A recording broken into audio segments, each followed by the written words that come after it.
여러분, 우리에게 하나님의 영이 임하셔도 우리에게는 아무 느낌이 없어요. 생각이 바뀐 것도 없고 육체가 질병이 난 것도 아니에요. 물론 놀랍게도 성령님이 임하심으로 그 순간에 놀라운 기적을 경험하기도 하지만 대부분의 경우에 있어서는 내 껍질 똑같아요. 내 생각도 내 감정도 똑같아요. 그런데 우리는 그때부터 의심이 들기 시작하는 것입니다. 내가 진짜 구원을 받았나 안 받았나 이렇게 생각하는 거예요. 아니요. 하나님의 영이 임하실 때부터 하나님께서는 우리를 통치하기를 원하시는 것입니다. 하나님이 우리를 통치하기를 원하셔요. 그런데 처음에는 하나님이 통치하실 수가 없어요. 우리가 우리 생각과 우리 감정으로 가득 들어있기 때문에 하나님이 우리를 통치하실 수가 없어요. 그렇지만 조금씩 말씀을 알고 하나님이 누구이신지 알고 그분이 사랑이고 거룩하시고 우리와 함께 하시고 우리에게 좋은 것을 주신다는 것을 알 때에 자신의 믿음이 생기고 자기를 조금씩 포기할 때 하나님은 그때 우리를 통치하시고 그의 은혜를 베푸시는 거예요. 그래서 나중에 예수 믿고 난 다음에 얼마 있다가 딱 보니까 자기가 놀라는 거예요. 옛날 같으면 이 정도면 분기, 탱천하고 막 뚜껑이 열리고 해야 되는데 별로 그렇지가 않아요. 자기가 놀라버리는 거예요. 와, 옛날 같으면 이거 난리가 나고 뒤집어졌는데 내가 왜 이러지? 비슷한 일을 당하는데 왜 화가 안 나지? 이게 바로 구원을 받은 증거인 것입니다. 그런데 저기 어느 교단처럼 몇 월, 몇 시, 언제 받았다. 그건 뻥입니다. 그건 자력 구원이에요. 그럴 수가 없어요. 우리의 머리로 이해할 수가 없는 것입니다. 구원은 신비인 것입니다. 하나님의 은혜로 믿음으로 구원을 얻는 거지. 그거는 신비예요. 우리가 언제 구원을 받았다고 말할 수가 없어요. 그렇지만 내가 그걸 받고 난 다음에 내 삶 속에서 나타나는 열매를 볼 때에 하나님이 우리 몸을 통치하시고 나타나신 그 열매를 볼 때, 와, 하나님의 은혜구나.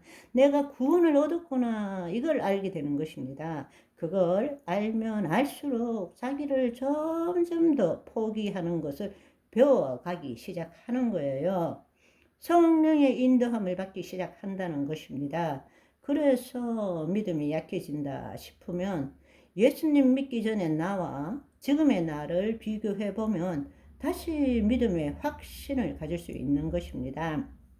우리가 구원을 얻었지만 그 당시에는 하나님의 영이 임했기 때문에 우리의 생각으로도 느낌으로도 우리의 육체로서 신체로서도 아무것도 알 수가 없단 말입니다. 그래서 바람이 임의로 불 때 내가 그 소리를 들어도 어디서 왔는지 어디로 가는지 알지 못하나니 성령으로 난 사람도 그러하니라 말씀하신 거예요. 니고데모는 결코 이 거듭남을 이해할 수가 없었죠. 왜냐하면 하나님의 영이 임하지 않았기 때문에 우리는 지금까지 구원과 하나님 나라 복음을 분리해서 생각해 왔습니다. 그게 가장 큰 문제예요. 그것이 바로 우리가 지금까지 배워왔던 개혁신학의 한계입니다. 그 개혁신학의 관점에서 볼 때 구원을 받는 것은 예수 그리스도로 말미암아 죄 사함 받고 하나님과 새로운 관계를 가진다는 뜻이지만 하나님 나라 복음의 관점에서 볼 때는 구원받은 자는 법적으로 예수 그리스도 안에서 하나님과 새 언약을 맺는 것이고 하나님의 통치 하나님 나라 안에 있는 자가 된 것입니다. 아멘. 나는 예수 그리스도 안에서 하나님 나라 안에 있습니다. 나는 예수 그리스도 안에서 하나님 나라 안에 있습니다. 우리는 하나님 나라 안에 있습니다. 이제 자꾸 올라가겠다 그런 소리 하지 않는 것입니다.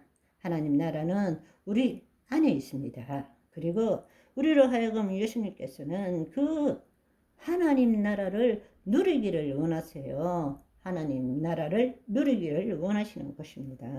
아멘.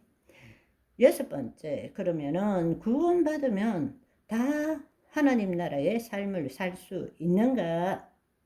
구원과 하나님 나라, 구원과 하나님 나라 복음이 이게 틀리는 게 아니라 구원받았다라는 것은 하나님과 새 언약을 맺었고 하나님의 통치 안에 있다는 것을 의미합니다. 그렇다면 구원받으면 다 하나님 나라의 삶을 살 수 있는가? 하나님의 나라는 하나님의 통치라고 말씀드렸습니다. 하나님 나라가 우리 안에 이루어지면 두 가지가 필요합니다. 두 가지. 첫째로는 하나님의 영이 임하셔야 돼요. 다른 말로 하나님의 영이 임한다는 것은 하나님의 영이 우리 안에 내주하셔야 되는 것입니다. indwelling, 내주하셔야 한다는 것입니다. 둘째, 하나님께서 우리를 통치해야 합니다. 아멘. 여러분, 영국이 킹덤입니까? 아닙니까? 영국은 유나이티드 킹덤 중 한 나라인데 킹덤일까요? 킹덤이 아닐까요? 일단은 영국은 말 그대로 킹덤입니다. 왕이 있어요. 일단은 하나님의 통치, 하나님의 나라가 이루어지려면 왕이 있어야 됩니다. 그렇지만 왕이 있는 걸로 되는 것이 아니라 그 왕이 통치를 해야 되는 것입니다. 그런데 영국은 누가 통치를 하죠? 총리, 수상이 통치하지 왕이 통치권이 없는 것입니다. 그러니까 무늬만 킹덤이지 사실상 킹덤이 아닌 거죠. 마찬가지로 우리에게도 적용할 수 있는 것입니다. 하나님의 영이 임하셨지만 하나님의 통치를 받지 않으면 무늬만 그리스도인인 것입니다. 오늘은 여기까지. 바이바이.